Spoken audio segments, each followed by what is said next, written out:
Novels forever में खुशामदीद। आज के हमारे नावल का नाम है बदल गए मौसम और इसकी राइटर है शाज़िया मुस्तफ़ा। मुझसे बहुत सारे लोग पूछ रहे हैं कि आप कहाँ थी, आप नावल क्यों नहीं रिकॉर्ड कर रही थी, ये वो। तो मैं पहले भी बताया कि मेरे पेपर्स थे, मैं बिज़ी थी, तो इसलिए मैं नावल्स रिकॉर्ड नहीं कर पा रही थी और मुझे टाइम नहीं मिल रहा था कि मैं रिकॉर्डिंग कर सकूं। सो इसीलिए मैं आप लोगों को टाइम नहीं दे सकी। बट अब मैं कोशिश कर रही हूँ कि आप लोगों के लिए ज़्यादा से ज़्यादा नावल्स रिकॉर्ड करूँ और आप लोगों को नावल्स प्रोवाइड करूँ। ठीक है, तो आइए जल्दी से स्टार्ट करते हैं इस नावल को बगैर किसी देर के। निगम, इसमें इतना रोने की क्या बात है? जूही ने हैरानगी से उसे देखा, जो दोनों घुटनों को सुकेड़े बैठी रो रही थी। जब मेरा दिल नहीं चाह रहा तो तुम क्यों जिद कर रही हो? उसने अपनी मुतर्रम आंखें उठाई। उसे बस यही तो कम्प्लेक्स रहता कि जूही के मुकाबले में कम शक्ल है। तुम फजूल जिद पाले बैठी हो, तुम्हारे आने जाने से कोई बातें बनाना नहीं छोड़ देगा। लोगों का जो काम है वो करेंगे। वो झटके से बेड से उठी। पिछले 1 घंटे से उसे अपनी नंद की शादी में ले जाने की कोशिश कर रही थी, मगर निगम की एक ही रट थी कि मुझे नहीं जाना। प्लीज़ जूही, मुझे मेरे हाल पर छोड़ दो। कितनी हसास हो गई थी जूही। ताज्जुब भरी निगाहों से कोमल से जज्बात रखने वाली अपनी बहन को देखने लगी। तुम क्या समझती हो मैं तुम्हारा पीछा छोड़ दूंगी? कभी नहीं। अम्मी अब्बू को रात दिन तुम्हारी फिक्र रहती है। क्यों रहती है? नहीं फिक्र करें। उम्र जब बढ़ जाती है तो फिर इन लड़कियों की शादी नहीं होती। फिर एक मंगनीशुदा लड़की को कोई कबूल नहीं करता है। वो फट पड़ी। ये तुम गलत सोचती हो, नरम से लहजे में जूही बोली। मैं जो सोचती हूँ तुम्हें बता दिया, इसलिए प्लीज़ जूही, तुम मुझे समझाने की कोशिश मत करो। तुम्हारी शादी अगर मुझसे पहले हो गई है तो ये मत समझो कि मुझसे बड़ी हो गई हो। रहोगी मुझसे छोटी ही। वो चेहरा साफ करती तेज़ी से बेड से उठी और वॉशरूम में चली गई। असर की अजान की आवाज़ उसके कानों में आई। वो वक्त पर नमाज अदा करने की आदी थी, उसकी इस आदत से सब वाकिफ़ थे। लेकिन तुम भी ये मत भूलो कि शादी नहीं तुम्हें करनी है और होगी। जूही का लहजा पुरयकीन और वसूख भरा था। वो खुद उसके लिए फ़िक्रमंद रहती थी कि उसकी नाजुक सी बहन को कोई सच्चा और मुखलिस जीवन साथी मिले। यही सोचकर वो उसे बुलाने आई थी कि कम से कम उसकी नंद मारिया की शादी में शिरकत कर ले। रमीज़ ने जिक्र किया था कि उसका कोई दोस्त है, उसे निगम को दिखा देंगे, लेकिन ये बात उसने निगम से कह दी तो वो तो हत्थे से उखड़ गई। 2 साल पहले ही तो निगम की मंगनी अब्बू के दोस्त के बेटे से हुई थी, वो भी उनकी ज़बरदस्ती से। जूही को और अम्मी को तो उमैर ज़रा पसंद न था। सबसे बढ़कर उमैर की माँ का रवैया ज़रा अच्छा ना लगा था, जो निगम के बजाय जूही को अहमियत देती थी। जूही की इस वक्त ना मंगनी हुई थी ना शादी। फिर एक दिन खुद उमैर ने जब बाकायदा अपनी मंगनी पर जूही को देखा तो उस दिन से उसका रवैया अक्खड़ सा हो गया। अम्मी को ज़रा भी अहमियत देकर बात ना करता था, घर में बिला वजह फ़ोन करता और जूही से बातें करने की कोशिश करता। निगम बेचारी दिल पे पत्थर रखकर देख रही थी। अपनी कम मायगी पे खूब आंसू बहाती, मगर जाहिर नहीं करती थी। और फिर एक दिन अचानक ही उमैर ने ये कहकर मंगनी तोड़ी कि उसके साथ धोखा हुआ है। जूही जूही, निगम ने आवाज़ दी, जो ख्यालों में गुम थी। एकदम चौंक गई क्योंकि नन्ही मरियम रोती हुई उठ गई थी। वो निगम से बात किए बगैर मरियम को उठाकर कमरे से चली गई।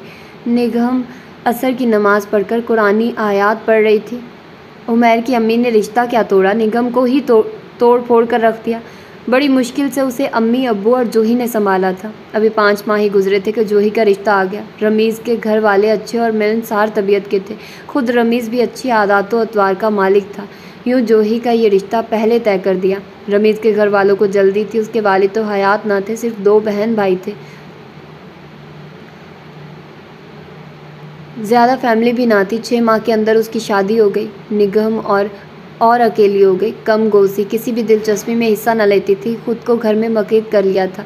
जूही के यहाँ भी कम ही जाती थी, सिर्फ इस वजह से कि लोग बातें न बनाएं। कुछ सास की भी आदत बोलने की थी, वरना वो अच्छी थी, मगर निगम को उससे डर ही लगता था। आजकल जूही की नंद मारिया की शादी हो रही थी। निगम ने मायूं बंदी से लेकर किसी भी फंक्शन में शिरकत ना की थी, मगर आज जूही बाजिद थी कि वह ज़रूर शादी में आए और वो इनकारी थी। देखने में क्या हर्ज है?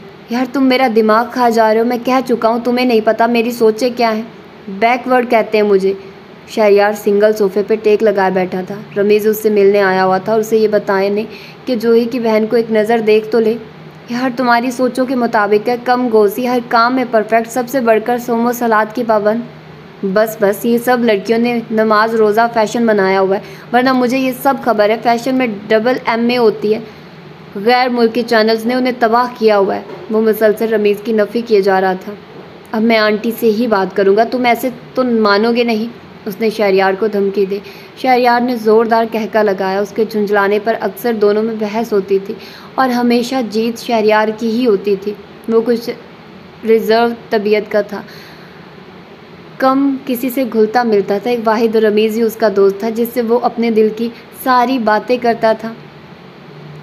शादी तो फिर भी मुझे ही करनी है ना, अम्मी से कहने का कोई फ़ायदा नहीं। निगम ऐसी लड़की है जो तुम्हें सीधा कर लेगी। ये तुम उन मोहतरमा की खूबियाँ बता रहे हो कि खामियाँ? वो वाइट कुर्ते शलवार में खड़ा लंबा चौड़ा सा कितना वजीह लगता था। रमीज़ उसकी तारीफ़ें भी खूब करता था। क्या बात है, इतनी गौर से क्या देख रहे हो? यहीं की खूबसूरती में तुम सबसे आगे हो, लंबे चौड़े हैंडसम से। लेकिन सोचे इतनी मनफी क्यों है? बस ज़्यादा बकवास मत किया करो। वो झिम गया। मैं ये सोचता हूँ शहरी, तुम शादी के बाद कैसे लगोगे? तुम्हारी बेतुकी बातों का मैं जवाब नहीं दे सकता, इसलिए तुम यहाँ से दफ़ा हो जाओ। आज मारिया की शादी है, वैसे ही तुम्हें ढेरों काम होंगे। वो मौजू से ही बचना चाह रहा था और रमीज़ को इस तरह रोक सकता था। लेकिन कान खोल कर सुन लो, जो मैंने कहा है वो करना है, समझे? वो कड़े तेवरों से उसे धौंस भरे लहजे में हुक्मियाँ बोला। कोशिश करूँगा। शहरयार उसके गुस्से से भरपूर अंदाज को देखकर मुस्कुराया। याद रखना, तुम्हारी शादी मैंने निगम से अगर ना करवाई हो, नाम बदल देना मेरा। सोच लो नाम क्या रखोगे, क्योंकि मैं नहीं करूँगा, तुम भी याद रखना। रमीज़ को चिढ़ाने लगा। खबीस आदमी, तुझे तो मैं बाद में पूछूंगा। तो शहरयार को मुक्का जुड़कर ड्राइंग रूम से लंबे लंबे डग भर कर निकल गया। रात को वो जाने के लिए तैयार हो रहा था। कोमल उछलती कूदती अंदर आ गई थी। भाई, इन कपड़ों पर ये सैंडल सूट कर रही है। वो जदीद स्टाइलिश से रेडीमेड सूट में अपने शोल्डर कट बालों को झलाती मासूमियत से पूछने लगी। बच्चों को इतनी मैचिंग की ज़रूरत नहीं होती। शहरयार ने अपना नेवी ब्लू कोट हैंगर से निकाला। भाई, मैं 9th की स्टूडेंट हूँ, बच्ची नहीं हूँ, वो खफकी से बोली। लेकिन मेरे लिए बच्ची ही हूँ। उसने फिर ड्रेसिंग टेबल से परफ्यूम उठाया और स्प्रे किया। कोमल उसके आगे ही खड़ी हो गई। मुझे ये बताइए कि ब्लू कलर पर गोल्डन सैंडल ठीक लग रही है या नहीं? अब उसने ज़रा तड़ी लगाई। शहरयार ने मुस्कुराकर अपनी नटखट सी बहन को देखा जो मुँह बसोरे खड़े थी। समीर से पूछती तुम, वो अच्छे तरीके से बताता है, वो शरारत से बोला। उनसे पूछने के बाद ही इधर आई हूँ। फिर क्या कहा है? वार्डरोब से उस मोज़े निकाले। आखा, अपने बरादर तो आज दूल्हा लग रहे हैं। समीर भी शोर मचाता हुआ आ गया। शहरयार बेड के सिरे पर बैठा मोज़े पाँव पे चढ़ा रहा था। ज़्यादा बकवास करने की ज़रूरत नहीं है। वो खफीफ सा हो गया। हाँ भाई, हम तो बकवास ही करेंगे। वो बेड पर फैलकर लेट चुका था। जब भी उसे शहरयार का दिमाग खाना होता, वो फुर्सत से उसके कमरे में डेरा जमा कर बैठता था। भाई, सुना है आज अम्मी आपके लिए लड़की वगैरह पसंद करने जा रही हैं। कोमल, तुम रेडी हो तो फ़ौरन गाड़ी में बैठो और ज़्यादा कॉन्शियस होने की ज़रूरत नहीं है। तुम्हारी सारी मैचिंग परफेक्ट है। उसने कोमल का रुखसार थपथपाकर उसे इत्मीनान दिलाया और वो वैसे भी अपने उस भाई की बहुत मानती थी। शहरयार समीर की किसी भी बात पर कान धरे बगैर तैयारी कर रहा था। भाई, इस बार लड़की पसंद कर लीजिएगा। शहरयार को खामोश देखकर दोबारा याद दहानी कराने लगा और तकिया उछालकर भाग लिया। मैरिज लॉन बरकी कुमकुमों से जगमगा रहा था। रंग बिरंगे आंचल लहराती मेकअप से मज़य्यन लड़कियां इधर से उधर अठलाती फिर रही थी। शहरयार चेहरे पर बेजारी तारी किए एक अलग थलग टेबल का इंतखाब करके बैठ गया था। बेगम सिकंदर और कोमल दुल्हन बनी मारिया के पास चली गई थी। उसने अतराफ में एक ताहिराना निगाह डाली। उसके सामने वाली टेबल पर एक लड़की रमीज़ की बेटी मरियम को गोद में लिए बैठी थी जो रोए जा रही थी और वो चुप कराने की कोशिश कर रही थी। नेवी ब्लू शेफून जॉर्जेट का सूट, उसके गले और आस्तीनों पर वाइट मोतियों का नफीस काम बना हुआ था। मेकअप के नाम पर सिर्फ लाइट सी लिपस्टिक, सिल्क की दराज बालों को कैचर में मकीद करके पोनी बनाई हुई थी। वाइट बड़ी बड़ी बालियाँ, हाथों में मैचिंग चूड़ियाँ, सुनहरे मुखड़े पर बारीक नन्ही नन्ही लिट्टे झूल रही थी और वो बहुत हरासा भी हो रही थी। उसकी ये गैर इरादी और बेख्तियारी निगाह ही थी। वो लड़की पजल सी हो गई, फ़ौरन चेयर छोड़कर खड़ी हो गई। शहरयार को अपनी ये हरकत बुरी भी लगी, मगर न जाने क्यों उसे ये लड़की इन सब मेकअप से लथड़ी लड़कियों से मुनफरिद भी लगी। उसके मैली चेहरे पर इतनी सादगी थी कि अपनी बड़ी बड़ी फसूखेज़ निगाहें उठाई ही थी कि शहरयार की निगाह पलटना भूल गई। वो तेज़ी से निकली, मगर उसका पाँव ऐसा मुड़ा कि गिरने ही वाली थी कि शहरयार ने भागने में लम्हे न लगाए फ़ौरन उसे थाम लिया। लाइए, मरियम को मुझे दे दे। उसने अपनी खिदमत पेश की। निगम को उसके इतने करीब आने पर वहशत सी हुई, फ़ौरन खुद को संभाला। इस दौरान शहरयार ने मरियम को गोद में ले लिया। आपके पाँव में मोच तो नहीं आ गई? जब लोग घूर घूर कर देखेंगे तो आनी ही चाहिए, उसने तंज भरे लहजे में कहा। शहरयार खज्जल हो गया, मगर उसके नाभि होंठों पर तबस्सुम बिखर गया। सॉरी, मैं तो मरियम को देख रहा था। उसे शर्मिंदगी भी हुई कि वो ऐसी हरकत करता तो नहीं है। आज वो भी आम मर्दों की तरह निकला जो ख़वातीन पर आंखें टिकाकर बैठ जाते हैं। निगम से वाकई चला नहीं जा रहा था। तकलीफ के आसार चेहरे पर नुमाया थे। वो टेबल का सहारा लेकर चेयर पर बैठ गई। इतने में जूही सजी सवरी चली आई। तुमसे कहा कि तुम स्टेज पर आ जाओ। वो आते ही बरहम होने लगी। अस्सलाम वालेकुम भाभी, शहरयार ने मुस्कुराकर सलाम किया। ओह सॉरी, मैं आपको भूल गई। वो शर्मिंदा हुई। ये मेरी बहन निगम है, मिल लिए आप इनसे? वो झट तारुफ कराने लगी, जबकि निगम तो पेचो ताब खाकर रह गई। मगर शहरयार के सामने उसने जूही को सुनाने का इरादा तर्क कर दिया। मैं तो मरियम को लेने आया था, गालबन इनके पाँव में मोच आ गई है। शहरयार की दिलचस्प और मायनी खेज निगाहें खामोश सी निगम पर थी, जो मुँह फेर कर बैठ गई थी। मैंने आपसे कहा कि मेरे पाँव में मोच आ गई है। उसने जब ये देखा कि जूही उसे अहमियत दे रही है, ज़रूर यही शहरयार है जिसका जिक्र उसने आज किया था, और वो मुश्किल से ही तो आने पर राज़ी हुई थी। वो मैं तो निगम, ये शहरयार भाई हैं, रमीज़ के दोस्त, जूही ने जताया। जो भी हो, लेकिन तुम कान खोल कर सुन लो और इन्हें भी बता दो कि मेरी मर्ज़ी के बगैर कुछ नहीं हो सकता, वो कटीले लहजे में बोली। चेयर से वो फिर खड़ी हो गई। शहरयार की बारूब शख्सियत की वजह से न जाने क्यों वो पजल सी हो रही थी, और फिर वही शख्स जो उसे देखकर ही पसंद करेगा, शादी करनी है या नहीं, वो कैसे बर्दाश्त कर ले। एक बार नुकसान उठा चुकी है, दोबारा इसमें अपना तमाशा बनाने की हिम्मत नहीं थी।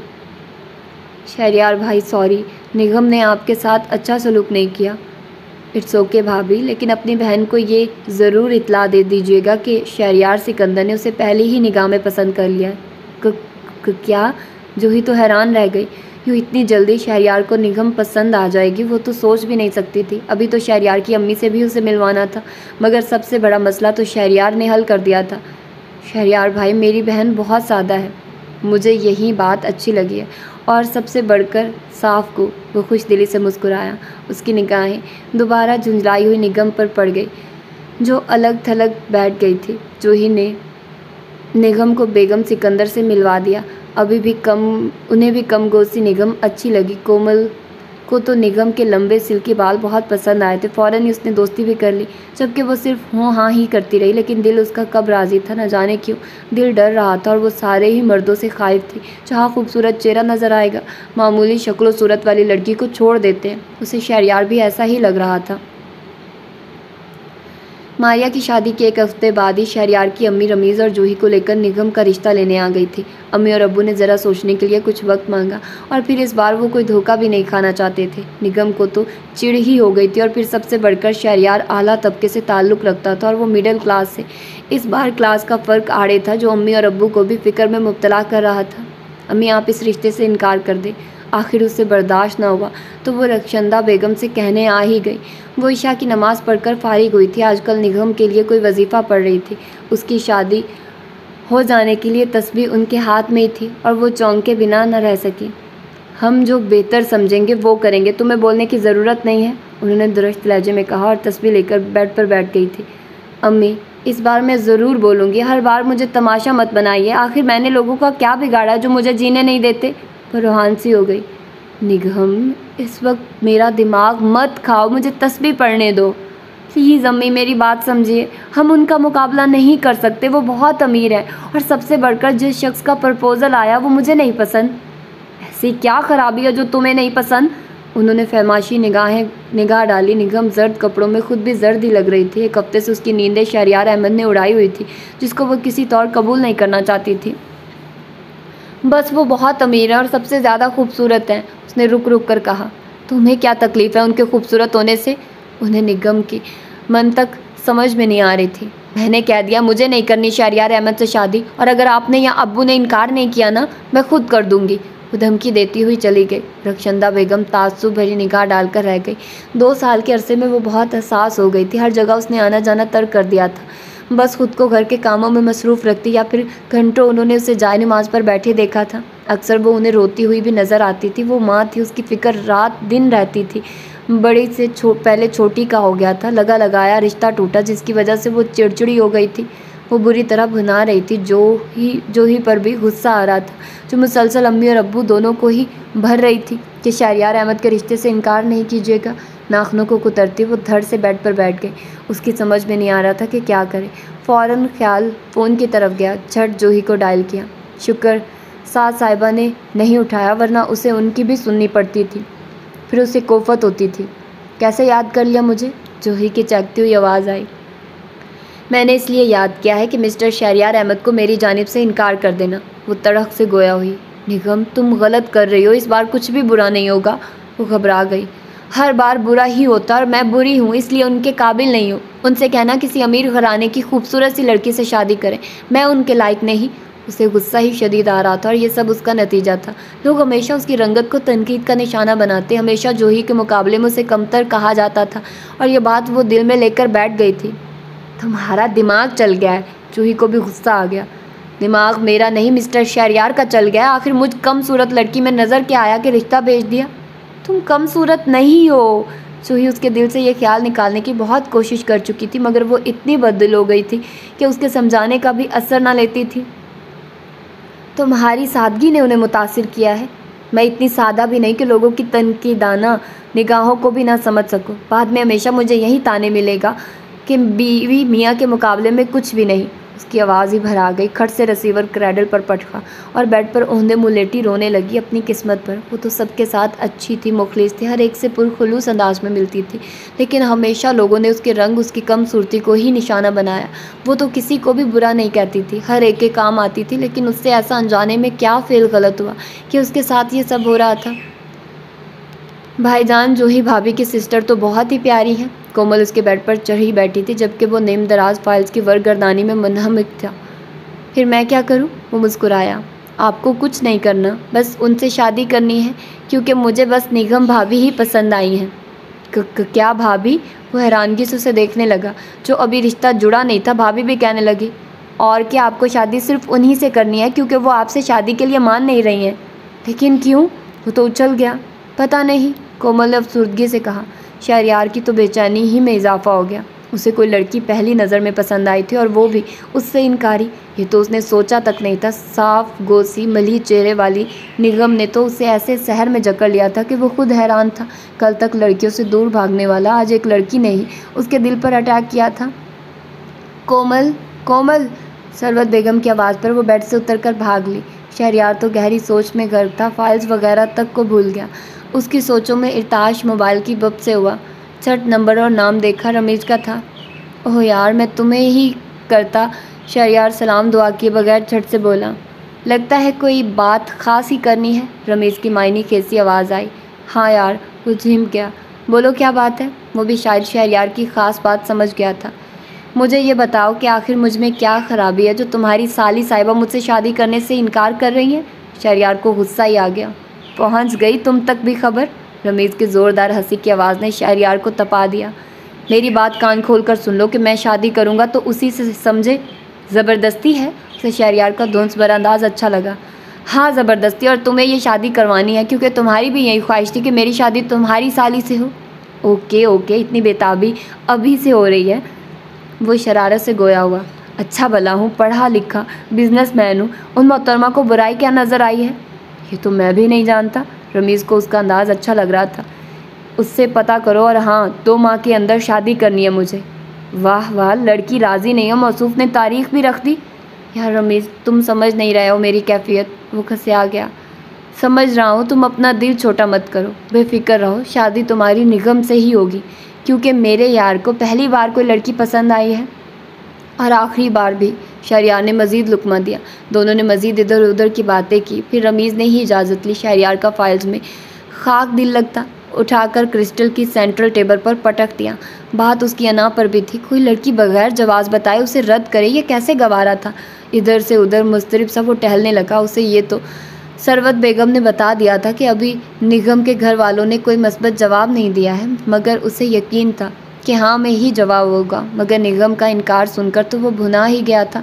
हालांकि बहुत नरम मिजाज का था, कम ही गुस्सा करता था, जब भी आता ज़बरदस्त आता। उधर निगम की किसी ने ना सुनी और सरवत बेगम को इस बात में जवाब दे दिया। वो तो मिसर हो गई थी कि शादी की तारीख भी सेट कर लें, क्योंकि 2 माह बाद बिजनेस के सिलसिले में शहरयार को इंग्लैंड जाना था। उसकी वापसी 2-3 माह तक नामुमकिन थी, इसलिए अब्बू और अम्मी ने तारीख भी दे दी थी। कर ली तुम सब ने अपनी? वो मुसलसल रोए जा रही थी। निगम, ये नाशुक्रापन है। जूही रहने आई हुई थी, शादी की तैयारियां भी तो करनी थी। हालांकि शहरयार ने जहेज़ वगैरह को सख्ती से मना कर दिया था, मगर थोड़ी बहुत तैयारी तो फिर भी करनी थी। मैं इस काबिल नहीं हूँ, कम सूरत हूँ। क्या हर वक्त कम सूरत की गर्दान करती रहती हो? जूही ने दुरुस्त लहजे में उसे सरजनिश की। मैं कम सूरत, सावली सी, नैन नक्श भी ठीक नहीं। आखिर क्या पसंद आ गया है शहरयार साहब को? वो तकिए में मुँह छुपाए बोली। ये तुम उनसे बाद में पूछना क्या पसंद आया है। उसने मायनी खेज मुस्कुराहट लिए उसे देखा। जूही, ये बेजोड़ शादी है। वो फिर तनक गई। तुम्हारा जोड़ शहरयार भाई के साथ लिखा हुआ है। कैसे मैं मान लूँ? लोग क्या क्या कहेंगे? उसे तो बस यही फिक्र सताए जा रही थी। सुनो, सारी खराफात दिमाग से निकाल दो, और ख़बरदार जो तुमने शहरयार भाई से उल्टी सीधी बकवास की तो वो उसे तनबीह करने लगी। शादी के बाद वो तुम्हें हनीमून के लिए लंदन ले जाएंगे। मुझे नहीं जाना हनीमून के लिए, वो चीखी। तुम्हारे तो अच्छे भी जाएंगे, देखना तुम शहरयार भाई की हमराही में सब भूल जाओगी। निगम, ये सब तुम्हारी लंबी लंबी नमाज़ों के हवस अल्लाह ताला तुम्हें इनाम दे रहा है। तुम इतनी अच्छी हो कि उसने तुम्हारे लिए पहले ही अच्छा इनाम मुकर्रर कर दिया था। वो उसे शानों से पकड़कर समझाने लगी। मैंने तो सिर्फ मुखलिस जीवन साथी की ख्वाहिश की थी, उसकी दुआ मांगी थी। ये सब बहुत ज़्यादा है। वो रोने लगी। ये सब तुम्हारा इनाम है। वो शाने से लगाकर उसे चुप कराने लगी। ये सब बड़ी आजमाइश है, मैं कैसे पूरा उतरूंगी इस पर? फिर लोग, दफ़ा करो लोगों को। अरे लोग तो देखकर जल जाएंगे। इतनी प्यारी लड़की का जीवन साथी भी उसकी तरह प्यारा है। कितनी वो उसकी दिलजोई करती थी। तुमने और रमीज़ भाई ने मेरे साथ अच्छा नहीं किया। हमने अच्छा ही किया है, अभी तो हमें बुरा कह लो। जब अगले साल एक अदद बच्चे की माँ बन जाओगी ना, तब पूछेंगे कि किसने अच्छा किया है। वो छेड़ने से बाज ना आई। क्या बदतमीज़ी है। वो झिंप गई। अभी बदतमीज़ी ही लगेगी, शादी के बाद सब खबर होगी। सुना है शहरयार भाई खासे रोमांटिक बंदे हैं। मुझे कोई ज़रूरत नहीं है उनके रोमांटिक होने की, ये वक्त बताएगा। वो हंसी। अभी तो मेरा बुरा वक्त आया हुआ है। वो लब कुचलने लगी। बेवकूफ़ लड़की, तुम्हारे अच्छे दिन शुरू हो गए हैं। अपने दिमाग पर बोझ मत डालो, बस शहरयार भाई को सोचो। दिनों ने इतनी तेज़ी दिखाई कि निगम को अंदाज़ा ही ना हुआ और वो मायूं आ बैठी। दिन लम्हों की तरह सिरके थे कि शादी का दिन आन पहुंचा। शहरयार की तरफ से उसकी ज़बरदस्त भरी आई थी। सभी हैरत इन बसात में पड़ गए थे। पॉलर से तैयार होकर आई तो वो आईने में देखकर हैरान थी कि ये वो है। रेड लहंगे में फुल मेकअप, तलाई जेवरात में वो मावराई मखलूक लग रहे थे। अम्मी ने तो फ़ौरन ही नज़र उतार दी थी। दिल उसका धड़के जा रहा था। 3 रातों से नींद भी नहीं आई थी। एक ऐसे शख्स का सामना जिसे वो जानती तक नहीं है। आने वाले लम्हे उसे डरा रहे थे। कब शादी गार्डन पहुंची और कब निकाह हुआ, उसे तो सब ख्वाब सा ही लग रहा था। लंबा सा घूंघट गिराए वो लंबे लंबे सांस ले रही थी और शहरयार के कानों में बाखूबी आवाज़ आ रही थी। शहरयार भी हाफ वाइट कढ़ाई की शेरवानी और पगड़ी में कहीं का शहजादा ही लग रहा था। बार बार वो पहलू बदल रहा था। निगम के शाने से उसका शाना मस्त हो जाता तो वो दूर हट जाती। शहरयार के होंठों पर मबहम सी मुस्कुराहट रिंग जाती थी। इतना लंबा घूंघट, भाई भाभी हमारी भाभी को तो दिखा दे। समीर शरारती लहजे में जूही से गोया हुआ, जो ब्लू कामदानी साड़ी में निगम के पहलू में ही बैठी थी। घर जाकर देख लेना। वो टालने लगी। निगम ने सख्ती से मना किया हुआ था कि उसका घूंघट बिल्कुल भी ऊपर ना किया जाए। मूवी और तस्वीरें भी उसकी ऐसी ही लेनी थी। रमीज़ ने कहा भी कि ऊपर कर दो, मगर निगम ने मना कर दिया। यह क्या बात हुई? वो मुँह बनाने लगा। शहरयार को निगम का ये अंदाज़ अच्छा लगा था। इससे पहले निगम को कोई देख ना पाया हो। वो इसी सरशारी में था। मुस्कुराहट होंठों का अहाता किए हुए थी।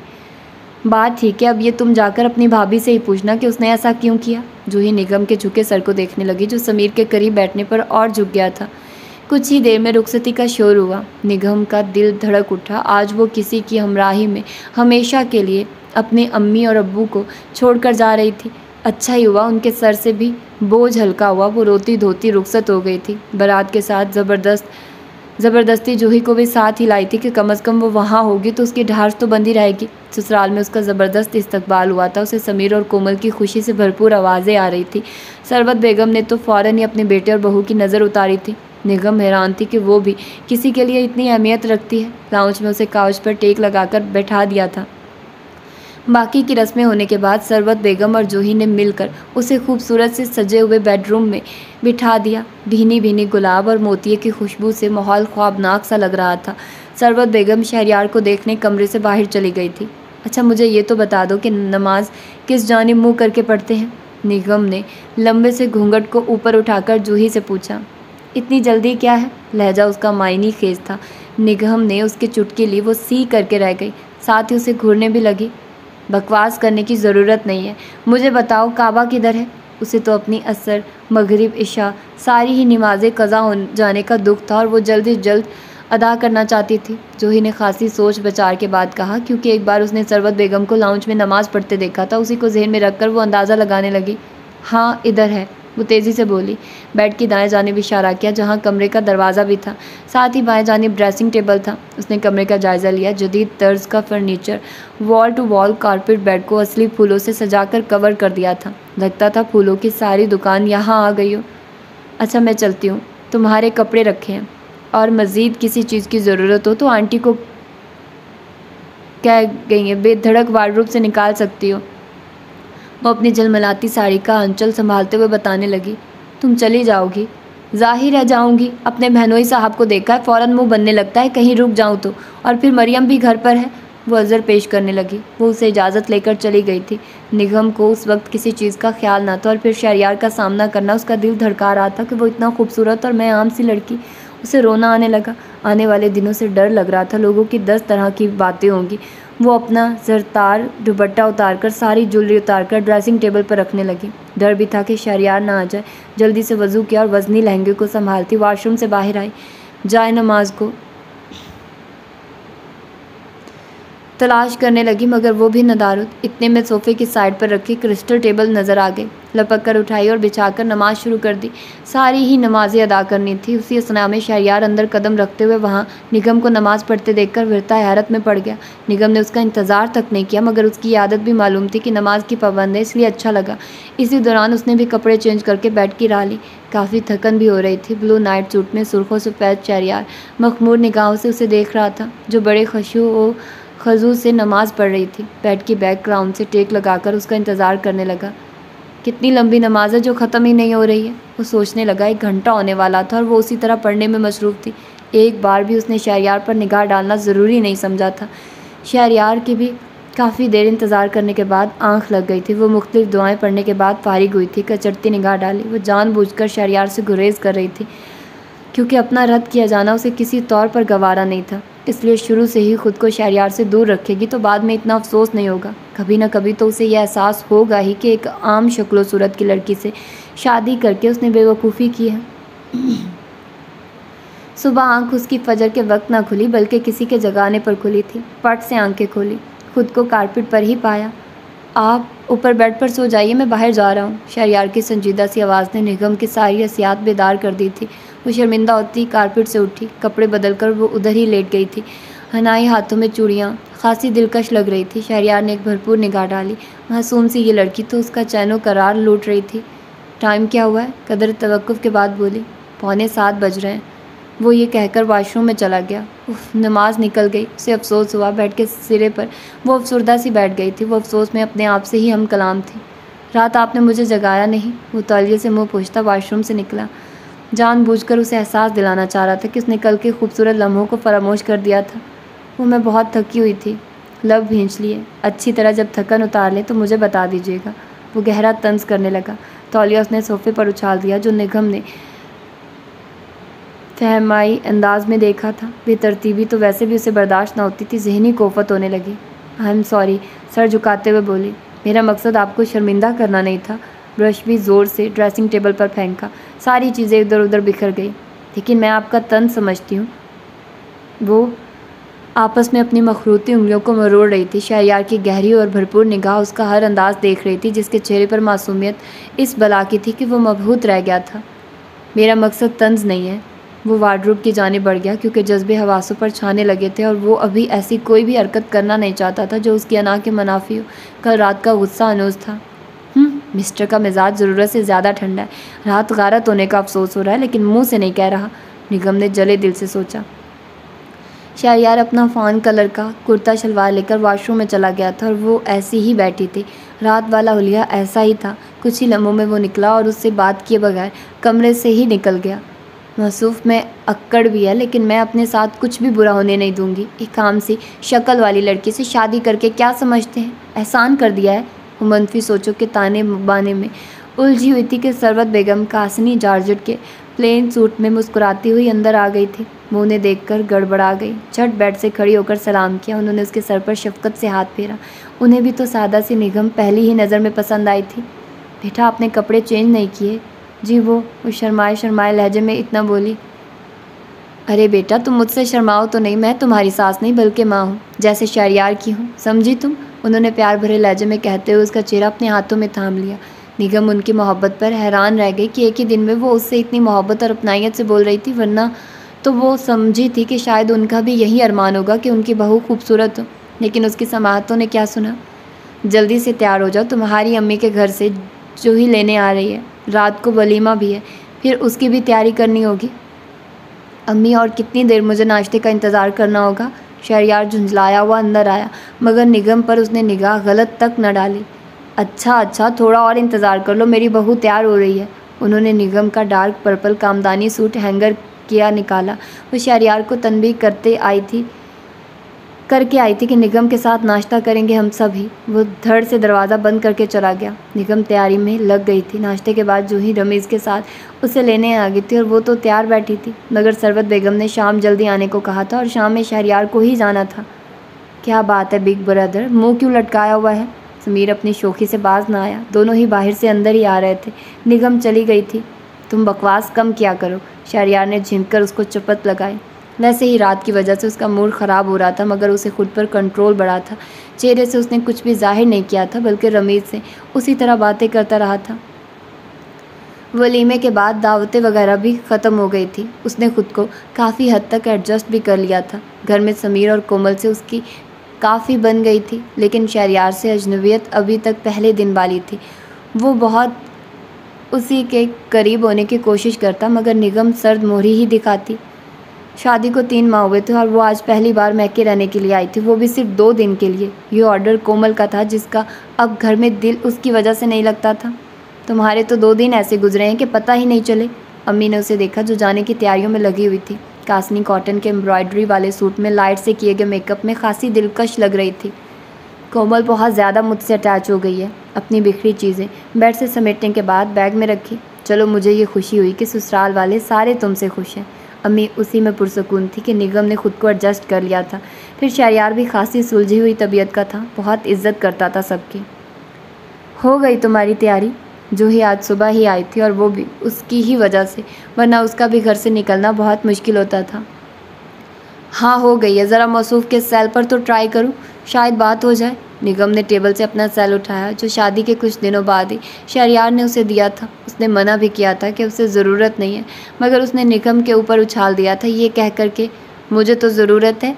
निगम जूही हैरानगी और खुशी से उसके दमकते चेहरे को देख रही थी, जो रोज़ बरोज़ निखरती जा रही थी। शुरू से अपने कलर का कॉम्प्लेक्स रहता था। शहरयार से वो बात कर रही थी। अरे तुम्हें क्या हुआ? निगम ने सेल ऑफ करके जूही को तख्ता पाकर हिलाया। हाँ, वो ख्यालों से वापस आ गई। खैरियत तो है? वो तशवीश ज़दा लहजे में गोया हुई। निगम, तुमने खुद को देखा है, कितनी प्यारी हो गई हो। झूठ कम बोला करो, वो झीम गई।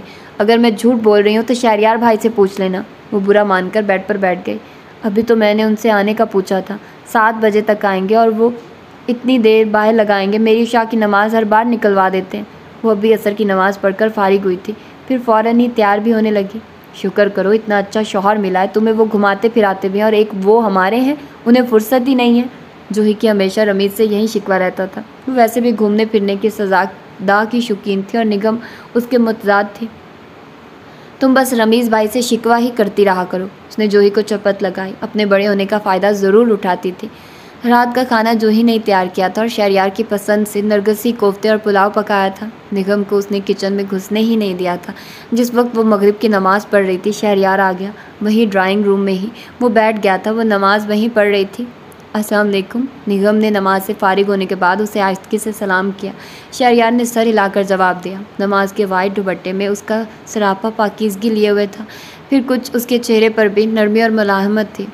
इतनी जल्दी बुलाने की वजह दरियाफ्त कर सकता हूँ? उसने पूछा। निगम ने दुपट्टा खोलकर तह किया और अपना हम रंग सूट का दुपट्टा सर पर ओढ़कर जायनमाज तह करके बड़े सोफ़े के हत्थे पर रखी। इसलिए बुलाया है कि मेरी इशा की नमाज निकल जाती है, वो झट से बोली।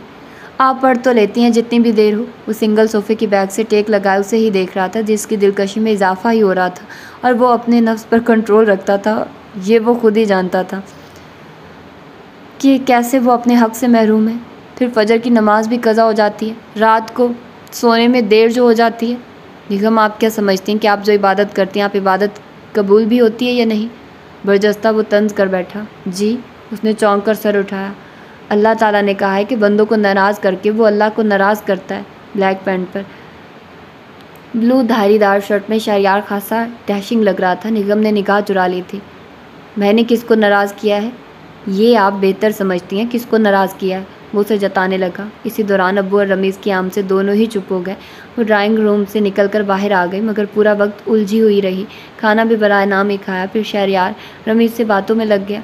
इशा हो ही गई। वो नमाज़ पढ़ने खड़ी हो गई, क्योंकि घर जाते हुए वो 12 लाजमी बजने थे। वहीं हुआ। शहरयार 12:15 पर वहाँ से उठा था। वो बुझी बुझी रही पूरे रास्ते। गाहे बगाहे शहरयार उस पर निगाह डाल लेता था।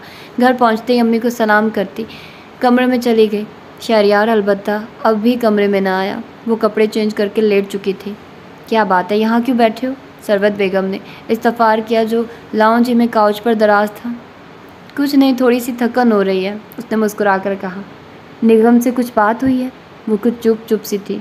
उन्होंने जांचती निगाहों से शहरयार को देखा, जो खुद गड़बड़ा गया था। नहीं शहरयार, अगर तुम दोनों में कोई तल्ख कलामी हो गई है तो बेटा तुम अपना रवैया नरम रख कर उसे मना लो। अम्मी, जब ऐसी बात ही नहीं हुई है तो मैं क्यों मनाऊं? वो भी अकड़ गया। मैंने शादी तुम्हारी ज़बरदस्ती नहीं की है, पूछ कर ही की। अगर तुम कुछ उल्टा सीधा सोच रहे हो तो जहन को झटक दो। एक लड़की को सारी ज़िंदगी के लिए अपने नाम करके लाए हो। वो एकदम गुस्से में आ गई। अम्मी आप गुस्से जो सोच रही हैं ऐसी बात नहीं है। उसने घबराकर उन्हें शानों से पकड़कर यकीन दिलाया। वो उन्हें बताकर मज़ीद फ़िक्र में मुब्तला तो करना नहीं चाहता।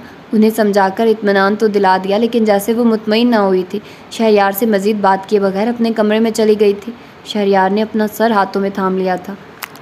वो दोपहर के खाने की तैयारियों में मसरूफ़ थी। संडे था, इसलिए सरवत बेगम ख़ास एहतमाम करती थी। निगम ने किचन की मुलाजमा की खाने पकाने से छुट्टी कर दी थी, मगर सरवत बेगम ने ऊपरी कामों के लिए फिर भी मुलाजमा रखी हुई थी। नज़ीरा उसकी मदद कर रही थी। अरे साइड पर तो चूल्हा जल रहा है, उसने समीर को रोका, जो अचक कर जदीद स्टाइल से किचन के दरमियानी गोल काउंटर पर चढ़कर बैठ गया। भाभी, आज भाई की बर्थडे है। कोमल भी वहीं आ गई। अच्छा, फिर क्या किया जाए? वो दोनों को देखकर मुस्कुराने लगी, जो हर वक्त ही उसके साथ लगे रहते थे। फिर ये किया जाए कि भाई कभी अपनी बर्थडे नहीं मनाते हैं, ना हमसे गिफ्ट वगैरह लेते हैं। मैं ही ज़बरदस्ती गिफ्ट देती हूँ, कोमल मुँह बसोर कर बताने लगी। भाभी, आप उनसे कहिए कि ज़बरदस्त सा हमें डिनर करवाएं इस खुशी में, समीर ने दो टोक अंदाज में कहा। जब वो मनाते ही नहीं तो फजूल है। वो बदस्तूर पुलाव पकाने में मसरूफ़ बोली। तवज्जो उसकी दोनों ही जानिब थी। इतनी कंजूस हैं आप, ज़रा सा अपने मियाँ का खर्च नहीं करवा सकती हैं? समीर खफा होने लगा। मेरे मियाँ मुझसे पहले तुम दोनों के भाई हैं, उसने समीर की पुष्ट पर थप लगाई। हम कुछ नहीं जानते, आपको उन्हें कहना है, वरना फिर हम नाराज़ हो जाएंगे। अच्छा बोलती हूँ। किचन का काम ख़त्म करके वो अपने बालों को लपेटती कमरे में जाने लगी। संडे की वजह से शहरयार अभी तक बेड पर ही लेटा था, नाश्ता भी नहीं किया था। सारे अखबारात जमा करवा कर कमरे में मंगवा लिए थे, उन्हीं के मुताले में मुनहमिक था। सुनिए, मुझे आपसे कुछ कहना है। झिझकती हुई बेड के सिरे पर ही टिक गई। शहरयार ने अखबार से सर उठाकर एक चढ़ती निगाह गुलाबी कपड़ों में मलबूस निगम पर डाली, जो पहली बार उसे मुखातिब कर रही थी। जी कहिए, मैं सुन रहा हूँ। उसके सुनिए कहने पर ही वो झूम उठा था, और उससे निगम की मशरकी अदा दिल को भाई थी। कोमल और समीर कह रहे हैं कि आप आज उन्हें डिनर बाहर करवाएं। वो कदरे तवक्कुफ़ के बाद गोया हुई। किस खुशी में? हनूज़ उसने खुद को मसरूफ़ ज़ाहिर किया। इस खुशी में कि आपकी आज बर्थडे है। भाई, इस बार कोई बहाना नहीं चलेगा। कोमल उछलती कूदती अंदर आ चुकी थी। वो दोनों ही चौंक गए। निगम झिम कर बेड से खड़ी हो गई। बेटा, मैं अपनी बर्थडे कब मनाता हूँ? शहरयार ने झटका। भाई, इस बार हम मनाएंगे, भाभी मनाएंगे, और इस बार हम सब आपको गिफ्ट देंगे। आपको लेना पड़ेगा। वो बेड पर चढ़कर बैठ चुकी थी। अक्सर वो शहरयार से जब भी मूड में होती ज़िद भी करती थी। गिफ्ट तुम सब दोगे? उसने मायने खेज निगाह चोर बनी निगम पर डाली, जो निगाह तिरछी किए उसे ही देख रही थी। हाँ, हम सब देंगे। क्यों भाभी? अब उसने तायद निगम से भी चाही। उसने सर हिलाने पर इत्तफाक किया। मेरी एक शर्त है, गिफ्ट ऐसा होना चाहिए जो किसी ने आज तक न दिया हो। उसने भी शरारत भरे लहजे में ज़ो मानी कहा, तो निगम ने चौंक कर पहलू बदला। ओके मंजूर है। क्यों भाभी? हाँ हाँ, वो गड़बड़ा गई।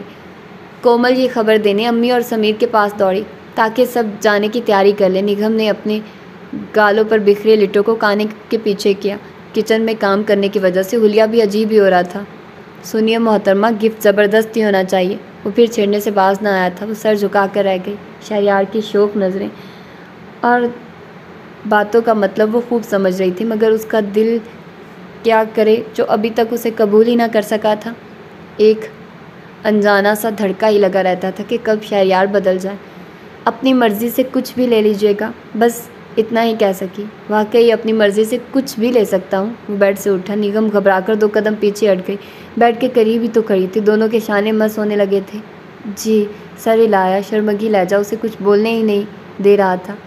अपनी बात पर कायम रहिएगा, अपनी मर्ज़ी से लूँगा। ये कहकर वो वॉशरूम की तरफ बढ़ गया। निगम ने अपना रुका हुआ सांस बहाल किया। दिल धक धक करने लगा। शहरयार से डर महसूस हुआ। अगर उसने कोई ऐसी वैसी फरमाइश कर दी तो वो क्या कर सकेगी।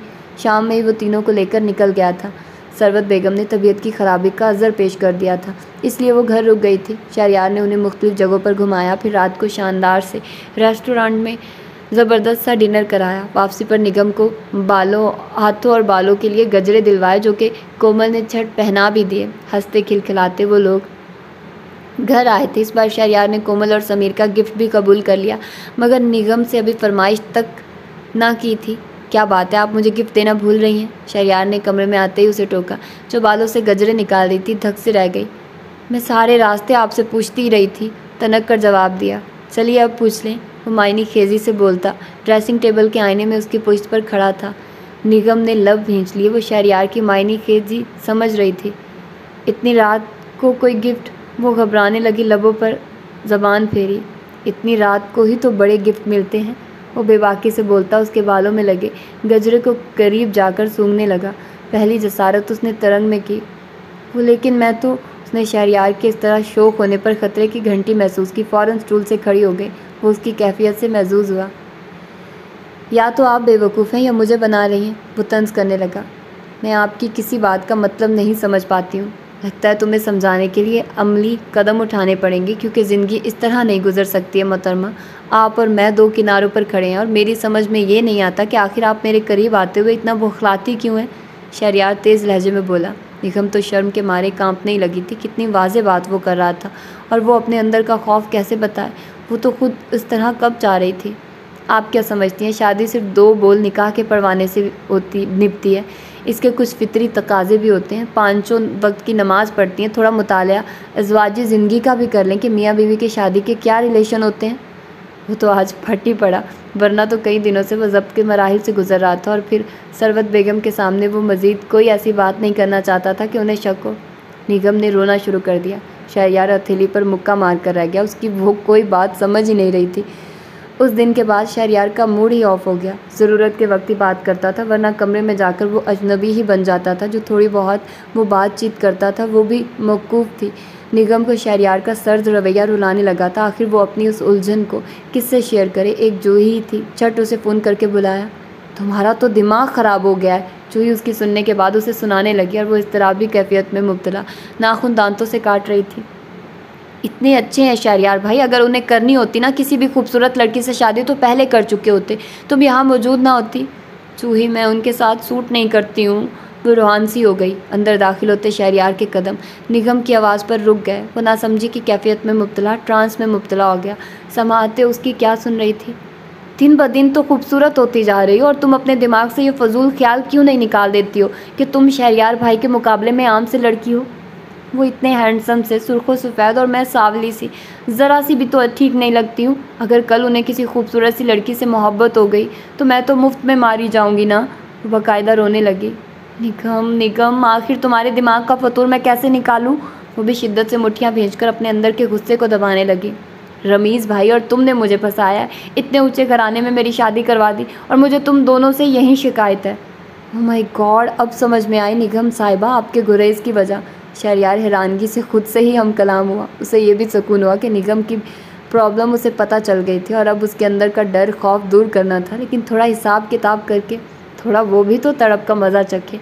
वो सीधा सरवत बेगम के कमरे में ही चला गया। इत्फाक से ऑफिस से जल्दी आ गया तो सोचा था कि निगम को उसके महके ले जाएगा, क्योंकि उसकी अम्मी का फ़ोन आया था। जो ही आई थी, मिले तुम मुझसे? सरवत बेगम कमरे में चली आई। वो ब्लैक पैंट और कोट में जूतों समेत ही उनके जहाज़ी साइज़ बेड पर दराज था। कब आई थी? मैंने तो नहीं देखा। वो अनजान बनने लगा। तुम कमरे में नहीं गए? वो हैरान हुई। नहीं। उसने नफ़े में सर हिलाया। ऐसे अम्मी, आज लंच में क्या बना था? शहरयार ने उनकी बात का रुख ही पढ़ दिया ताकि दोबारा उससे पूछकर शुरू न कर दे। निगम ने कढ़ाई गोश्त बनाया था, चिकन कढ़ाई। वो सुनकर खुश हो गया। पसंदीदा डिशों में शुमार होती थी, वरना नरगिसी कोफ्ते वो ज़्यादा शौक से खाता था। निगम घर में मुर्गी का गोश्त आने ही नहीं दे रही है, बर्ड फ्लू की वजह से, उन्होंने आगाही दी। आपकी बहू को सारे जहान की खबर एक नहीं है तो मुझ नाचीज़ की। उसने सुलगता हुआ तीर फेंका। निगम जो अंदर आ गई थी ब्लू कपड़ों में, रोई रोई उसकी आंखें नुमाया थी। सबसे ज़्यादा फ़िक्र तुम्हारी ही रहती है उसे, इसमें कुछ शक नहीं। मेरी फ़िक्र में तो उनका ये हाल हुआ है। फिर मायने खेजी से तंज किया। निगम पहलू बदल कर रह गए, मगर शहरयार की बातों पर उसे अफसोस भी हुआ। ज़्यादा तंग करने की ज़रूरत नहीं, इतनी प्यारी तो मेरी बहू है, देखना मेरे सारे पोते पोते भी प्यारे ही होंगे। उन्होंने मफूर जज्बात से कहकर अपने सीने से लगाया। वो शर्मा ही गई। इन्हें ये बता दें कि वाकई ये प्यारी हैं। फिर वो बोलने से बाज ना आया। कर लें तंज, मुफ्त की मिल गई हूँ ना। वो रूहानसी सी हो गई, वैसे ही काफ़ी देर पहले रो चुकी थी। सरवत बेगम ने उसे अपने गले से लगा लिया। शहरयार ने पुरसोच सी निगाह उस पर डाली और कमरे से ही चला गया। अरे निगम बेटी, इसमें रोने की क्या बात है? वो तुम्हें बस तंग कर रहा था, उसकी बातों का बुरा मत माना करो, उन्होंने समझाया। वो तो इतनी मुशफिक हस्ती के आगे खूब ही फूट फूट कर रोती। वो थक चुकी थी अपनी इस चोरों वाली ज़िंदगी से। वो भी खुश होना चाहती थी, शहरयार के संग रहना चाहती थी, मगर ये डरो खौफ कैसे दूर होता? अब तो शहरयार उसे जानबूझकर दिल जलाने वाली बातें करने लगा था, बात बात पर तंज करने लगा था, और फिर वो कमरा बंद करके खूब रोती। एक यही आंसू तो थे जो बहाकर वो दिल का बोझ हल्का कर लेती है। रात को अपने बेडरूम में उस वक्त आती जब शहरयार सो चुका होता। इशा की नमाज इतनी लंबी हो जाती कि दुआ करते वक्त इतना ज़ारो कतार होती कि शहरयार की आंख खुल जाती। वो तासुब भरी सांस भरकर रह जाता। जो अपने दिल में फजूल से खदशों को पाल रही थी, उसे निगम का मासूम सा चेहरा बहुत डिस्टर्ब करता, मगर खुद पर अभी उसने पहरे बिठाए हुए थे। भाई, कोई लड़की थी आपको पूछ रही थी। समीर ड्राइंग रूम में उसे इत्तला देने आया। शहरयार देर से आया था, इसलिए रात का खाना 12 बजे खा रहा था। निगम ने चौंक कर उसे देखा। रुबाब होगी, वो इत्मीनान से कहता हुआ खाने में मशगूल हो गया। निगम उसके साथ वाली चेयर पर ही बैठी थी। उसके चेहरे का रंग फक हो गया था, जिसका उसे दड़का तो वो सब हो रहा था। प्लीज़ पानी दीजिएगा, उसने सोचों में गुम निगम को मुखातिब किया। वो लब काटती जग से पानी डेलने लगी। शहरयार हल्की सी मुस्कुराहट लिए उसे बगौर देख रहा था, जिसके चेहरे के रंग ही उड़ गए थे। भाई, आप इन्हें फ़ोन ज़रूर कर लीजिएगा। समीर हाँक लगाता चला गया। हाँ कर लूँगा, उसके सेल पर ही करूँगा। अब क्या मसला हो गया उसके साथ? ग्लास होंठों से लगा लिया। निगम टेबल से बर्तन समेटने लगी, क्योंकि वो खा चुका था। जल्द ही जल्द वो शहरयार की निगाहों से ओझल होना चाहती थी। शहरयार अपने सेल से रुबाब को रिंग कर चुका था। क्या मसला हो गया था यार? वो बड़ी तरंग में गोया हुआ। निगम ने तो दांत ही पीस लिए। धड़ से टेबल पर चमचे गिरे। शहरयार ने फहमाइशी निगाह उस पर डाली, जो जुज़-बुज़ सी उठाने लगी। तुम बात तो बताओ, क्या है? शहरयार ने अपनी नज़रों के हसार में निगम को रखा हुआ था, जो टेबल साफ़ कर रही थी, मगर अंदाज़ उसका बहुत तपा हुआ था, जो शहरयार नोट कर रहा था। इस वक्त आ जाऊँ? लेकिन यार, पूरी रात वहाँ रहना पड़ेगा। ओके, मेरे साथ ऐसा मसला नहीं है। मेरी वाइफ को आज तक मुझ पर एतराज़ ही नहीं हुआ, और फिर अपनी वाइफ के लिए मैं ना होने के बराबर हूँ। वो ताक कर वार कर रहा था, और वो अंदर ही अंदर गरम गरम घूंट भर रही थी, जिसकी मजबूरी थी कि शहरयार की सारी गुफ्तगू सुनना। आंखों में नमकीन पानी उतरने लगा। गुफ्तगू करने के बाद शहरयार ने सेल ऑफ किया और चेयर खिसका कर खड़ा हो गया। मुझे ज़रूरी काम से जाना है, शायद सुबह आऊँ। वो लंबे लंबे डग भरता डाइनिंग रूम से निकला। वो तलमला कर ही रह गई। बीवी से ज़्यादा उसके नज़दीक के गैर लड़की और नामहरम अहम हो गई है। शहरयार इजी सा फान कलर का कुर्ता शलवार ज़ेबतन करके कमरे से बाहर आ गया। उस वक्त वो किचन में बर्तन धो रही थी। सुनिए प्लीज़, ज़रा इस कुर्ते का बटन तो लगा दें। वो गिरबान का बटन हाथ में लिए आया। निगम ने झट आंसू साफ किए। वो अपनी कोई कमज़ोरी उस पर आशिकार नहीं करना चाहती थी। जी अच्छा। सिंक का नल बंद करके वो टॉवल से हाथ पोंछने लगी। आप अंदर आ जाइए, स्विंग बॉक्स कमरे में है। शहरयार सर हिलाता उसके पीछे ही आ गया। निगम ड्राइंग रूम से जाकर स्विंग बॉक्स ले आई। हम रंग धागा निकाला और सुई में डालने लगी। दोनों कमरों के वस्त में खड़े थे। शहरयार के होंठों पर अब हम वक्त मुस्कुराहट ही रहती थी। वो अचक कर उसके गिरेबान का बटन टांगने लगी, मगर लंबे चौड़े शहरयार के आगे वो बिल्कुल बच्ची ही लग रही थी। शहरयार को एहसास हुआ तो वो बेड के सिरे पर टिक गया ताकि वो आसानी से बटन लगा सके। निगम की गरम गरम सांसें शहरयार के सीने को छू रही थी। नरम नरम हाथों का लम्स उसके वजूद से टच हो रहा था। वो बटन टांगने के बाद धागा मुंह से काटने के लिए उसके इतने करीब हो गई कि शहरयार ने अपनी बाहों का घेरा तंग कर लिया। वो तो करंट खाकर पीछे हुई, मगर सुई शहरयार के सीने में चुभ गई। उफ, मर गया। वो सी करके रह गया। निगम तो बुखलाई गई, शर्मिंदगी अलग हुई। बेख्तियार उसके सीने पर लब रख दिए। वो उसकी बेसाख्ता हरकत पर हैरत व इंतसाद की तस्वीर बन गया। बस अब ठीक हो गया, उसने मुस्कुराकर उसकी आंखों में देखा। वो तो कानों की लोई तक सुर्ख हो गई। झिम कर ड्रेसिंग रूम में घुस गई। शहरयार फतामंदी से कहका मार कर रह गया। उसने आज तो निगम का नया रूप ही देखा। इसका मतलब है उसका बनाया हुआ प्लान कामयाब हुआ। वो निगम की ज़बान से वो सब उगलवाना चाहता था जो उसके लिए मनफी सोच लिए बैठी थी। बीवी मौजूद है, लेकिन पराई और नामहरम लड़की से अपना दिल लगाया हुआ है। फिर मुझसे शादी ही क्यों की थी? इसी बात का डर था। खूबसूरत सी लड़की मिलेगी और मुझे फालतू और बेकार चीज़ समझकर भुला देंगे। जितने आंसू उसने बहाने थे वो उसने उस रात को बहाए। शहरयार भी कमरे में मौजूद ना था। वो पूरी रात ड्रेसिंग रूम में ही बंद रही। सुबह फजर के वक्त बाहर निकली, मगर शहरयार को बेड पर सोए हुए देखा तो हैरान रह गई। वो कब आया और गया जो उसे खबर ही ना हुई। सूजी हुई आंखों पर ठंडे पानी के छपाके मारे और वज़ू करके नमाज अदा करने खड़ी हो गई। या अल्लाह, मुझे तो माफ़ कर दे, मैं तेरी नाशुक्री बंदी बन गई हूँ। नमाज के बाद दुआ मांग रही थी। आवाज़ इतनी ऊंची थी कि वह एहसास ही ना कर पाई कि शहरयार वहीं सो रहा है और उसकी आंख भी खुल चुकी है। या अल्लाह, मैं शहरयार को पसंद आ जाऊँ, वो मुझे चाहने लगे, किसी दूसरी का ख्याल उनके दिल से निकाल दे। वो रो रो कर दुआ कर रही थी। शहरयार उस सर फिरी और समझ में ना आने वाली लड़की को फहमाशी निगाहों से देख रहा था। वो इतनी खाइब थी। निगम, तुम बुरा मत मानना, एक बात मैं तुमसे कहना चाहती हूँ। अगर तुम शहरयार से दूर दूर रहोगी तो ज़रूर वो किसी दूसरी राह पर चल पड़ेगा। अम्मी, मैं तो ऐसा कुछ नहीं करती। वो शर्मिंदगी से गोया हुई। मैं सब देखती हूँ, ऐसा लगता है तुम कुछ उलझी उलझी रहती हो। ऐसी कोई बात नहीं है। उसने निगाह चुराई। हालांकि वो समझ बिल्कुल ठीक ही रही थी। निगम की हरकतों सकनात सब पर उनकी निगाह रहती थी। मुझे यकीन है ऐसी ही कोई बात होगी, और अगर है भी तो मुझे बताना नहीं चाहोगी। वो खासी मशकूक अंदाज में उसे देख रही थी, जो उनकी निगाहों से पजल हो रही थी। वो कितना कितना सच कह रही थी। उसका शर्मिंदगी से बुरा हाल हो गया। अगर ऐसी कोई बात होती तो ज़रूर बताती, उसने रुक रुक कर कहा। क्या बहस छिड़ी है? ब्लैक पैंट और कोट में थका थका सा शहरयार कॉरिडोर क्रॉस करता लाउंज में चला आया और धड़ से काउच पर गिर गया।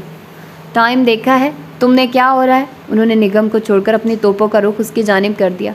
खूबसूरत सी दीवार गिर ग्लॉक की सुइयों ने 12 का हिंसा क्रॉस कर लिया था। ओह सॉरी, वक्त का पता ही नहीं चलता है, उसने निगम की तरफ देखकर कहा। वो आंखों में नमी लिए वहाँ से उठ गई। उसमें इतना ज़ब्त नहीं था कि शहरयार की दिल जलाने वाली कटीली गुफ्तगू को सुन सके। ये क्या तमाशा लगाया हुआ है तुमने? वो तो उस पर चढ़ दौड़ी। अम्मी, कैसा तमाशा? वो अनजान बना। देखो शहरयार, मैं तुम्हें आज पहली और आखिरी बार कह रही हूँ, अगर तुम किसी लड़की वगैरह के चक्कर में पड़े ना तो अच्छा नहीं होगा। अम्मी, आपसे किसने कह दिया? वो तो झटका खाकर रह गया। ये रुबाब कौन है कि जिसके पास आजकल तुम्हारे रात दिन गुजर रहे हैं? तुम्हें ज़रा एहसास नहीं बीवी तुम्हारी मौजूद है और तुम गैर लड़की में दिलचस्पी लेते फिर रहे हो? अव्वल तो अम्मी ऐसी कोई बात नहीं है। कभी अपनी बहू से भी ये बात पुरस कर लें कि उसके साथ ऐसा क्या मसला था कि जो अव्वल रोज़ से वो मुझे इग्नोर करती आ रही है। अगर उसे कोई दूसरा पसंद था तो मुझसे शादी क्यों की थी? वो उल्टा इल्ज़ाम निगम को देने लगा। अम्मी, ये झूठ है। वो किचन से उसकी सारी बातें सुन रही थी। आखिरी बात उसने किचन से निकलते हुए सुन ली, जो उसके दिल पर जा लगी। मैं किसी को पसंद नहीं करती थी, बल्कि इन्हें मैं ही पसंद नहीं हूँ। ये तो मर्द है, नुकसान इनका नहीं मेरा हुआ ना। आम सी शक्ल की होना जब ही ये। वो तो फूट फूट कर रो दी। सरवत बेगम तो मतवेश रह गई। निगम ये क्या कह रही थी? उन्होंने तो कभी निगम के लिए ऐसा नहीं सोचा था। कितनी बड़ी गलतफहमी का शिकार थी। मैंने अपनी अम्मी से, जूही से, सबसे मना किया था नहीं करे मेरी शादी, लेकिन किसी ने मेरी ना मानी। नुकसान तो मेरा हो रहा है ना। Shut up! शहरयार पूरी शिद्दत से धाड़ा। ये बकवास है। बकवास नहीं, जो हकीकत है वो बयान कर रही हूँ। मैंने शुरू से अपने आप को रिजेक्ट करते ही नुकसान किया। मैं आम सी हूँ तो इसमें मेरा क्या कसूर है? आखिर आप सारे मर्द इतने हुस्न परस्त क्यों होते हैं? क्यों इस तरह करते हैं? आखिर बताइए क्यों? वो घुटनों के बल बैठी रो रही थी। दिल का सारा दर्द वो बहाना चाहती थी जो अंदर पल रहा था। हर बार मैंने तनकीद का सामना किया है, सरवत बेगम का दिल रोने लगा। उन्हें निगम के आंसू तकलीफ देने लगे। उसे बढ़ के गले से लगा लिया। वो उनके सीने में मुँह छुपाकर रो दी। शहरयार का आज सारा मकसद पूरा हो गया था। वो निगम के अंदर का उबाल निकालना चाहता था और आज निकल गया था। एकदम ही पुरसुकून हो गया था। उसने तो निगम को सच्चे जज्बों से चाहा है और खलूस दिल से उसकी तरफ बढ़ा है। उसकी सादगी, उसका हर अंदाज बनावट से पाक था और उसे ऐसी ही लड़की तो चाहिए थी। हुस्न तो उसने कभी अहमियत दी ही ना थी। मोहब्बत और पाकीज़गी, सादगी, ये सब उसका आइडियल था। उसने अपने सामान की पैकिंग करनी शुरू कर दी। मुसलसल रोए भी जा रही थी और सरवत बेगम उसे समझा समझा कर थक गई थी। आज फिर उसके साथ वही हुआ था। शुरू से अपने साथ यही होते पाया था, रिजेक्ट किया जाना। प्लीज़ अम्मी, मुझे मत रोकिए। बेटा, तुम जो सोच रही हो शहरयार ऐसा बिल्कुल नहीं है। वो उसे रोकने की हर मुमकिन कोशिश कर चुकी थी मगर वो रुकने को तैयार ही ना थी। अम्मी, मैंने खुद उन्हें किसी लड़की से बात करते सुना। जब उनके दिल में मेरी जगह ही नहीं तो इस घर में रहने का क्या फ़ायदा। सूटकेस बंद करने के बाद बेड से नीचे उतारा। वो हाथों की पुछ से आंसू पोंछे जा रही थी। अगर तुमने यहाँ से जाने की कोशिश की ना तो याद रखना, नताइज की जिम्मेदार तुम खुद होगी। शहरयार अंदर आ चुका था। कल से वो निगम का नखवत ज़दा रवैया बर्दाश्त कर रहा था। अब जब जवाब दे गया तो वो बोल उठा। हर बात खुद से सोचती हो और करती जाती हो, किसी की सुनती ही नहीं हो। उसने सरवत बेगम का लिहाज किए बगैर गुस्से से भरपूर अंदाज में निगम का बाजू पकड़ा। शहरयार बेटा, ये क्या कर रहे हो। वो तो उसके जारहाना अंदाज पर मुतफक्किर से उसके करीब आ गई ताकि उसे रोक सके। अम्मी, बस बहुत हो गया तमाशा। अब मैं जो चाहूँगा वो ये करेगी मोहतरमा। उस एक एक लफ्ज़ पर जोर देते हुए उसकी फंसू खेज आंखों में आंखें डाली। निगम एक लम्हे को कांप ही गई। कैसे शोले निकल रहे थे उसकी आंख से। उसका चेहरा जलने लगा। खाली करो सूटकेस और ये रोना धोना बंद करो। वो धाड़ा। शहरयार, किस लहजे में बात कर रहे हो। सरवत बेगम बरहम हुई। बस अम्मी, आप कुछ नहीं बोलेंगी। जितनी मैंने इनके साथ नरमी रखी है ये इतनी ही मेरे खलूस पर शक करती रही है। निगम वहशत ज़दा सी सख्ते में आ गई। वो कितना गज़बनाक लग रहा था। उसका यूं जारहाना और सर्द रवैया वो पहली बार देख रही थी, वरना तो हल्की फुल्की तंजबाजी ही दोनों के दरमियान चल रही थी। बेटा, ये लोगों के रवैयों से डरी हुई है। इनका ये डर मैं अब अच्छी तरह निकालूंगा। उसने सूटकेस उठाकर बेड पर रखा और खोलकर उसके सारे कपड़े बेड पर बिखेर दिए। संभाल कर रख देना जब तक मैं कमरे में आऊँ। सारी चीज़ें और हत्ता कि तुम भी जगह पर मिलोगी। आई समझ। वो हुक्मी अंदाज में कहता तेज़ी से चला गया। निगम तो लब काटती आंसू बहाएगी। सरवत बेगम तासुब भरी सांस भरती चलेगी। उस वक्त निगम को कुछ कहना उसे कमज़ोर करना था। वो अफसरदा सी कमरे से निकल गई। निगम पर शायद शहरयार की धाड़ का ही असर था कि जल्दी जल्दी सारे कपड़े वापस वार्डरूम में रखे। बेड को दुरुस्त किया, सूटकेस उठाकर ड्रेसिंग रूम में रखा और जल्दी से कमरे की लाइट ऑफ करके लेट गई। अपनी हार का नज़ारा वो पेश नहीं करना चाहती थी। कई घंटों बाद वो आया था। निगम की आंखों से नींद नदारुद थी। मोहतरमा पर मेरे गुस्से का असर हो गया है, जब ही कमरा सुधरा हुआ है। शहरयार मुबहम सी मुस्कुराहट लिए सोच रहा था। निगम करवट लिए लेटी थी। पता नहीं सो रही थी या जाग रही थी। उसके वजूद में हरकत नहीं थी। वो कपड़े चेंज करके अपनी जगह पर आकर लेट गया। उसी वक्त निगम तलमला कर उठी मगर शहरयार ने उसे घसीट कर अपने पहलू में गिरा लिया। फजूल के नखरे अब मैं बर्दाश्त नहीं करूँगा। वो उसके इतने करीब था कि सांस से टकराने लगी। निगम अचानक अफ्ताब पर गड़बड़ा गई। दिल धड़ धड़ करने लगा। छोड़िए मुझे। उसने कसमसाकर अपनी कलाई छुड़ाने की नाकाम कोशिश की मगर गिरफ्त मजबूत थी। तुम्हें छोड़ा हुआ था जब ही तो उल्टी सीधी तुम्हारे दिमाग में भरी हुई है। मुझे नहीं रहना आपके साथ। वो चीखी। लेकिन मुझे सारी ज़िंदगी रहना है, सारे तुम्हारे साथ और अपने बच्चों के साथ। उसने दांत पीस कर कहा। आप धोखेबाज हैं, फरेबी हैं। छोड़िए मुझे। अब तो गुजारा करो धोखेबाज और फरेबी के साथ। वो अपनी कहे जा रहा था और वो मज़ाहमत किए जा रही थी, लेकिन कब तक वो मजबूत व तवाना था। उसका कब तक मुकाबला करती। आखिर बिखर ही गई उसके आगे और वो समेटता रहा। पूरी रात उसकी आंख न लगी थी। अपनी किस्मत पर रोती रही। अगर उसकी शादी हुई थी तो ऐसे शख्स से जो लड़कियों का आशिक था, घर में दिल लगाने को बीवी और बाहर गैर औरतें। शहरयार पुरसुकून नींद सो रहा था। आज उसने निगम को जीत लिया था उसके सारे वहम और खदशों की वजह से, मगर वो उसे आहिस्ता आहिस्ता ही उसकी अहमियत बताना चाहता था। मगर सबसे पहले उसे अहमियत का, अपनाइयत का, मोहब्बत का और अपने वजूद का एहसास दिलाया। वो उसके लिए कितनी अहमियत रखती है और वो कितना चाहता है। मगर निगम तो कुछ सुनने को तैयार ही ना थी। ड्रेसिंग रूम में बंद हो गई थी। उसने भी ज़्यादा बहस ना की क्योंकि उस वक्त निगम को कुछ सुकून भी देना चाहता था। 2 दिन से उस खाना पीना तक छोड़ा हुआ था। हर वक्त ड्रेसिंग रूम में बंद रहती थी। कोमल और समीर उसके रवैये से अभी तक लाइल्म ही थे कि अचानक ही उसे क्या हुआ, वरना तो तीनों महफिल जमाए रहते थे। कोमल अलग अफसरदा सी थी। शहरयार से अपनी बहन की अफसरदगी देखी ना गई। वो उसी वक्त ऑफिस से आया था। बड़े गज़बनाक अंदाज में वो कमरे में आया। वो हनूज अंदर बंद थी। निगम, अगर आप अभी और इसी वक्त ड्रेसिंग रूम से बाहर नहीं आई ना तो नताइज की जिम्मेदार आप होंगी। वो दोनों हाथ पुष्ट पर जमाए आग बरसाते लहजे में गोया हुआ। कई लम्हे गुजर गए मगर अंदर से कोई आवाज़ ना सुनाई दी। आहिस्ती से लॉक घुमाया, दरवाज़ा खुल गया। अंदर उसने कदम रखा। ये देखकर तो उसे झटका ही लगा। निगम बेसुध पड़ी थी, बेतरतीब सा उसका अंदाज था। शहरयार ने घबराकर उसे अपनी बाहों में लिया। वो तेज़ बुखार में भनक रही थी। उफ माय गॉड, ये क्या हो गया? वो लब कुचलता मुतफक्किर सा उसे उठाकर बेड पर डाला। निगम के चेहरे पर जर्दियाँ घुली हुई थी। उसे पता तो था कि 2 दिन से उसने कुछ नहीं खाया है। जल्दी से वो सरवत बेगम को बताने उनके कमरे में गया और फिर करीबी क्लिनिक से डॉक्टर को ले आया। इन्हें ग़िज़ा न खाने की वजह से नकाहत हुई है, इसलिए बुखार हो रहा है। डॉक्टर शफीक ने सोचों में डूबे वाइट कुर्ते शलवार में मलबूस शहरयार को मुखातिब किया। ऐसी बेहोशी में खा तो सकती नहीं है, मैं ड्रिप लगा देता हूँ, इनकी हालत बेहतर हो जाएगी। डॉक्टर साहब, ड्रिप यहाँ घर में लग जाएगी ना? शहरयार ने डॉक्टर के हाथ से पर्चा लिया। मैं अपने कंपाउंडर को भेज दूंगा, वो यहाँ लगा देगा। वो अपना बॉक्स बंद करने लगे। शहरयार उन्हें छोड़ने चला गया। कंपाउंडर ने आकर ड्रिप लगा दी थी। सरवत बेगम तो उसके सरहाने से हिली नहीं थी। शहरयार, मैंने कहा भी था कि तुम गुस्से से बात मत करो। अम्मी, आपने देखा नहीं था, मुसलसल मुझे ही गलत समझ रही थी। वो खुद अलग बेचैन हो रहा था। मुसलसल निगम का माथा छूकर बुखार चेक किए जा रहा था कि कितना कम हुआ। प्यार से मोहब्बत से समझाते। कोमल और समीर अंदर आ गए तो वो चुप हो गई थी। वो दोनों खामोशी से बैठ गए। शहरयार कमरे से चला गया। उसकी तो हालत ही ख़राब हो गई थी। निगम के मैके में भी खबर ना दी थी। जो ही को उसने फ़ोन करके बता दिया था वो फ़ौरन ही आ गई थी। एक तो तुमने उसे डांटा, उस पर मुस्तजाद उसके साथ ज़बरदस्ती की। रमीज़ उसे लानत मुलामत कर रहा था। शहरयार खफ़त में मुब्तला सर झुकाए सिंगल सोफ़े पर बैठा था। क्या करता, मुझे गलत जो समझ रही थी। वो जला गया। वाह यार वाह, एक तो तुमने उसे यकीन नहीं दिलाया, उल्टा वार उस पर किया। रमीज़ को तो कामनिसी निगम की हालत पर अफसोस हो रहा था, जो कितनी हसास थी। और यूँ अचानक शहरयार का अंदाज़, वो तो मरने के करीब ही हो गई। शहरयार, निगम बहुत हसास है। उसके साथ वो सब हुआ है जो एक लड़की बर्दाश्त नहीं कर सकती। उसका ये रद्द-ए-अमल फितरी था। मुझ पर शक कर रही थी। उसने पहलू बदला। तुमने काम ही शक वाले किए हैं। ये क्या रुबाब का चक्कर निकाला है? मैं तो उसे बस तंग कर रहा था। वो मुनमुनाया। बस बहुत कर लिया तंग। अब तुम चाहते हो कि मामला निगम के वालिदैन तक ना पहुँचे तो फ़ौरन निगम को मना लो। यार मैं कैसे? वो थका थका सा बोला। ये तुम्हारा मसला है, लेकिन मनाना तुम्हें ज़रूर है, रमीज़ ने दो टोक कहा।